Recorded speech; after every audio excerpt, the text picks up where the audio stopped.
వికసిత గావ్ పథకాన్ని ఏ రాష్ట్ర ప్రభుత్వం ప్రారంభించింది? Haryana, Odisha, Bihar, Jharkhand. Answer option B Odisha.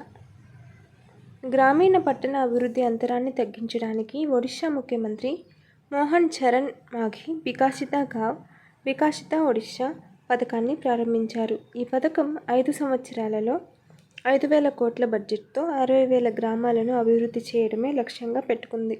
రాష్ట్ర జనాభాలో 80% మందిని కవర్ చేస్తూ గ్రామీణ ప్రాంతాల్లో మెరుగైన జీవన పరిస్థితుల కోసం ప్రాథమిక మౌలిక సదుపాయాలను మెరుగుపరచడంపై ఇది దృష్టి పెడుతుంది. గ్రామస్తులు ప్రాజెక్టులను ప్లాన్ చేసి అమలు చేస్తారు. 40% నిధులు గిరిజన ప్రాంతాలకు కేటాయించబడతాయి. జిల్లా కలెక్టర్లు మరియు సామాజిక తనిఖీల ద్వారా పారదర్శక పాలన నిర్ధారించబడుతుంది. భీమ్గఢ్ వన్యప్రాణుల అభయారణ్యం BWS ఏ రాష్ట్రంలో ఉంది? Maharashtra, Madhya Pradesh, Karnataka, Kerala. Answer option C Karnataka. Bhimgad వన్యప్రాణుల అభయారణ్యం BWSను వన్యప్రాణుల సఫారీ కోసం తెరవాలని కర్ణాటక ప్రభుత్వ ప్రణాళిక వివాదం మరియు పర్యావరణవేత్తల వ్యతిరేకతకు దారితీసింది. ఇది కర్ణాటకలోని బెల్గాం జిల్లాలో పశ్చిమ కనుమలలో విస్తరించి ఉంది. దీనిని డిసెంబర్ 2011లో వన్యప్రాణుల అభయారణ్యంగా ప్రకటించారు మరియు భీమ్గఢ్ కోట పేరు పెట్టారు. దీన్ని 17వ శతాబ్దంలో శివాజీ నిర్మించారు. ఈ అభయారణ్యం దండేలి మరియు మహదేయి వన్యప్రాణుల అభయారణ్యాలు సహా బహుళ రక్షిత ప్రాంతాలతో సరిహద్దులను పంచుకుంటుంది. ఇది తిల్లారి, మలప్రభ మరియు మహదేయి వంటి నదుల మూలం.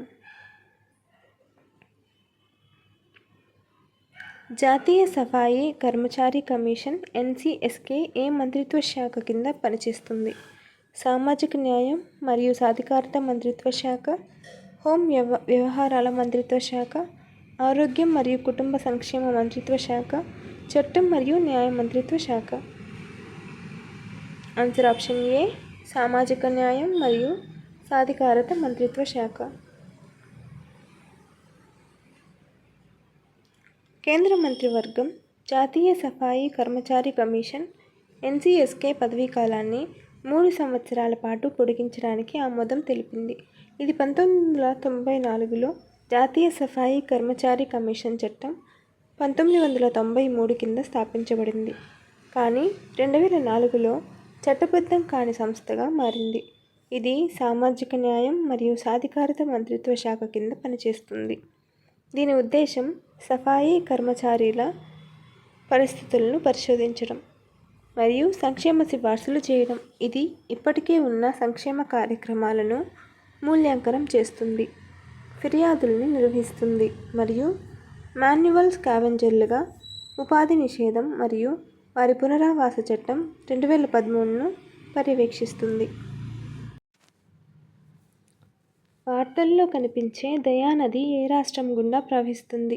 Bihar, Uttar Pradesh, Punjab, Odisha. Answer option D Odisha.